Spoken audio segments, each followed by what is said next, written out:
Namaskar, namaste. Good morning to everybody.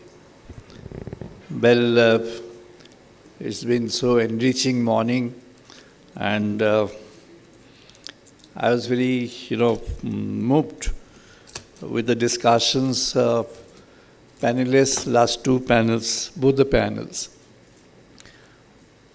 In my discussion, I wanted to, include certain case studies of our own. But I thought, now I'm thinking I need to reduce it to as minimum as possible.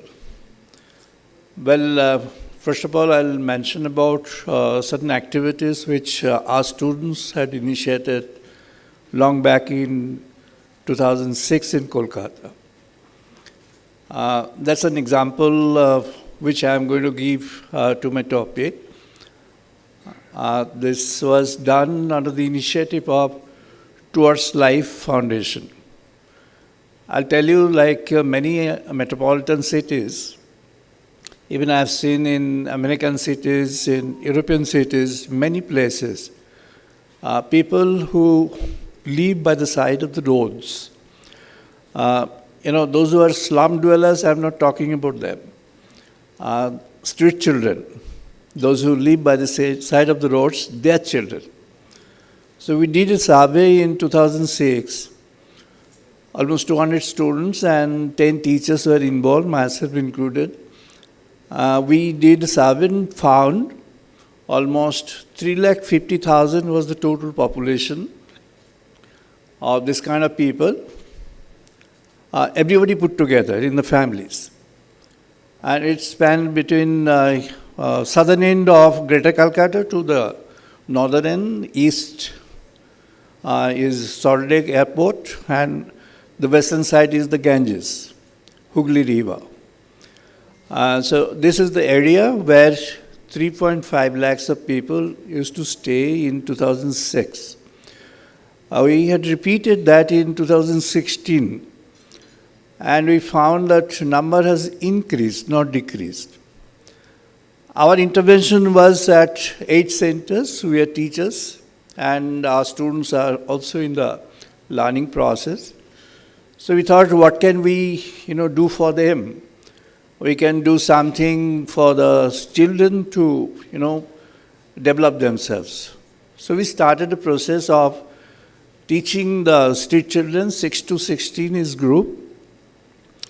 And that was spread across 8 centers, gradually developed to 10 centers. It was actually done in collaboration with some sports clubs, football and cricket clubs. Probably you know the Calcutta is very much known for its football, attraction for football among the youth people. And the football clubs are very liberal, and they give us space, and we started doing there. Each center around 100 people. So total was around 1,000 in population. We had an intervention by our students, MBA students, and few BBA students were also there. They used to teach them on Wednesdays in the second half.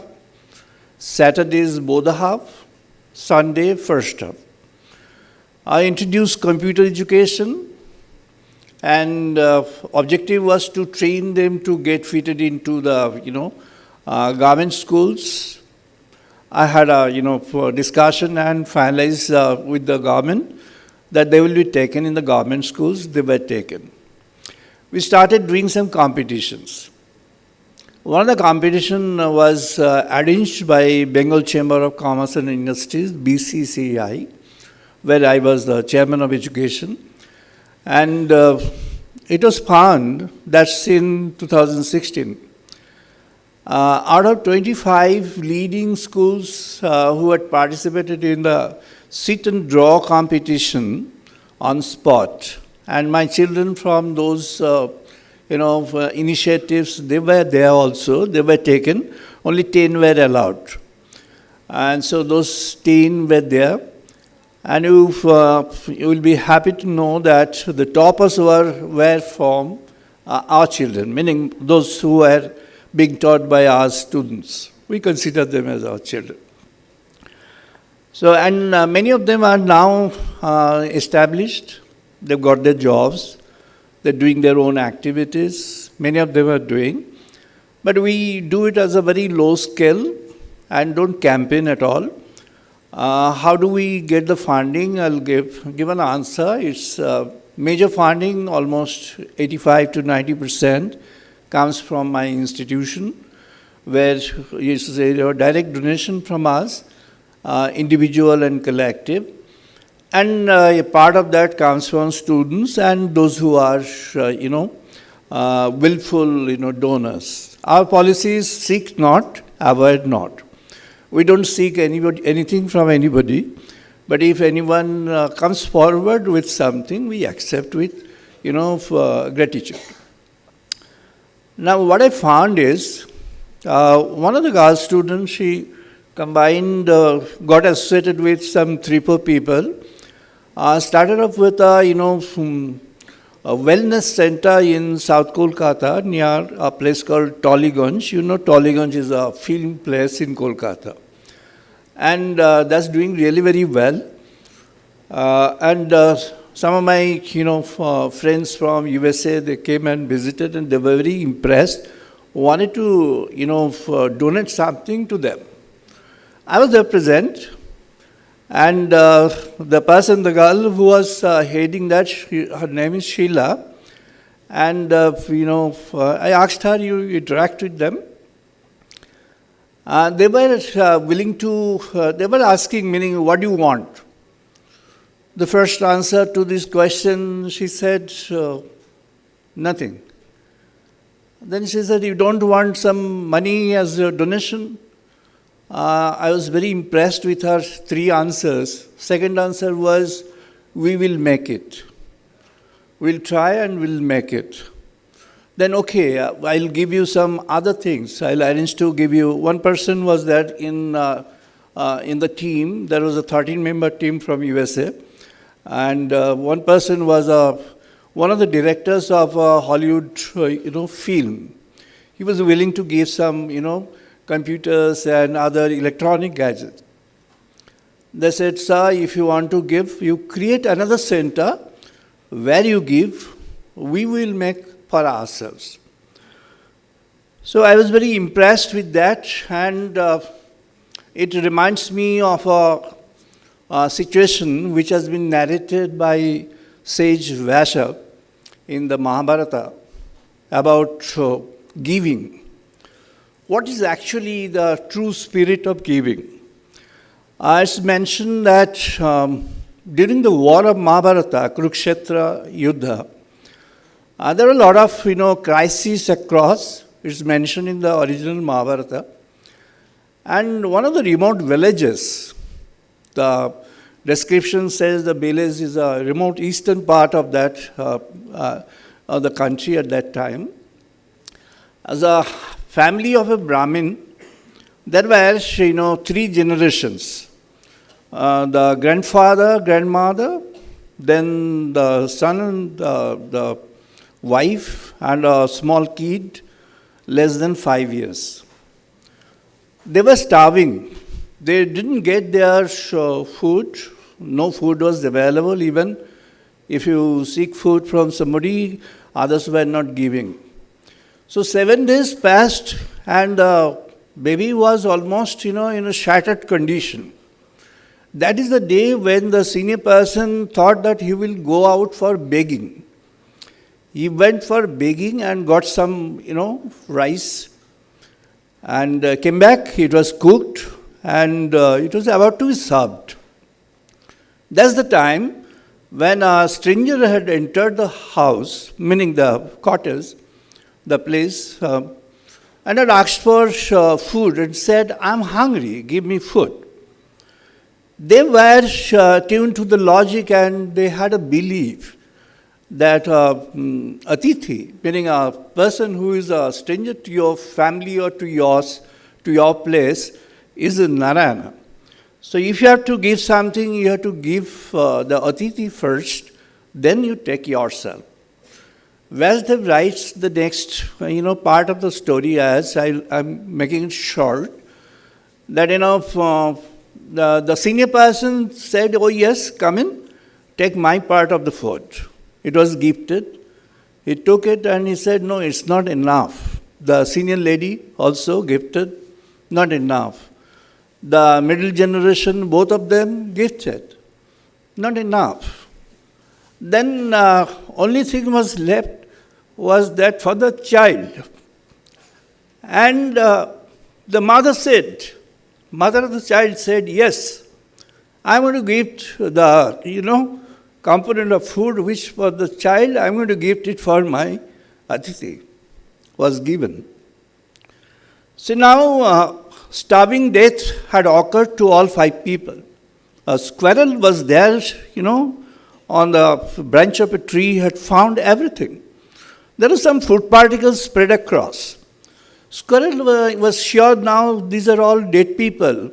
Came in, and then it's thought that, okay, a few food particles are there, so I'll rub it on my, back. So it had given a round, and 3-4 food particles were there. So, and then suddenly it looked at its back, it could find that it's dazzling, it's like, golden, turned golden. So squirrel found that, oh yes, such a noble gift, a gift which is at the cost of the lives.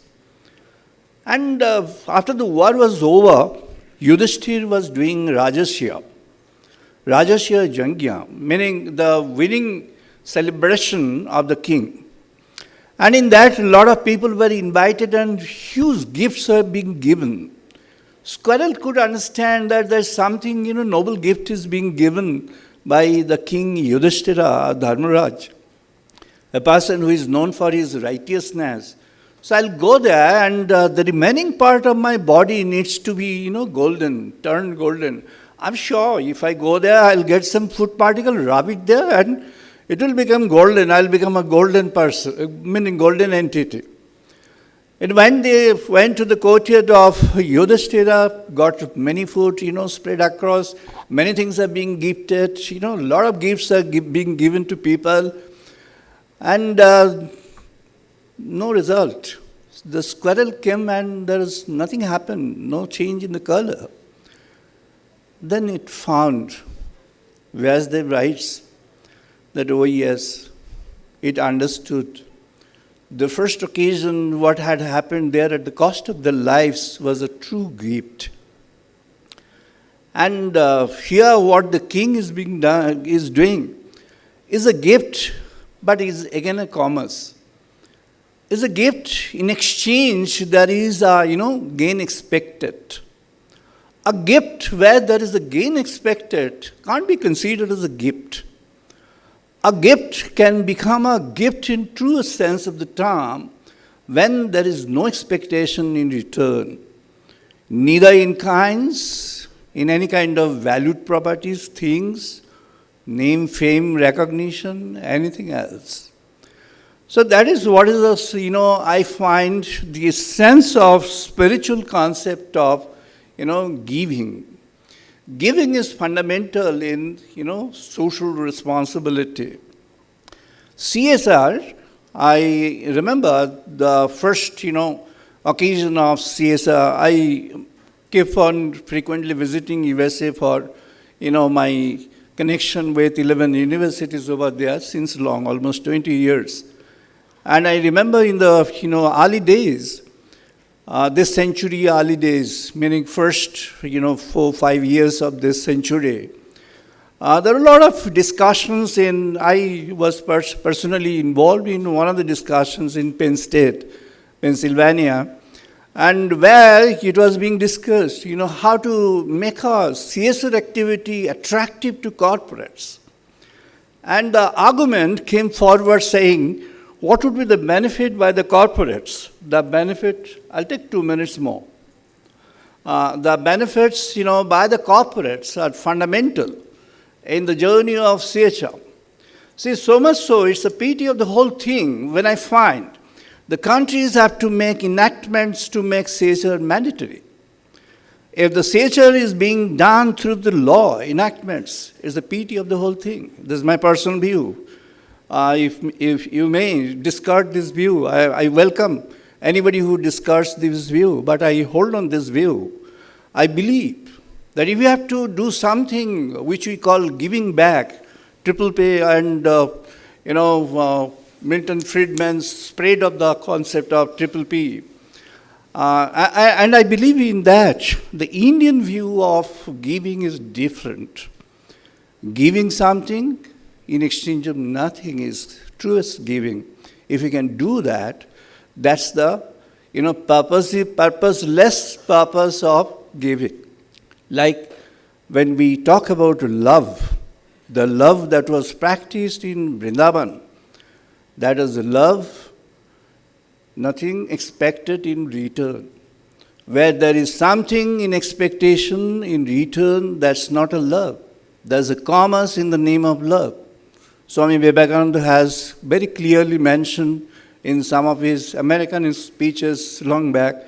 I personally believe in that. And CSR would be a true CSR when there will be no law for this, no campaign needed for this, voluntary coming forward of people for that, and that day should come. I believe the conscience of human being would emerge. To that extent, non-commercial CSR is the true spiritual voice of CSR. Thank you very much.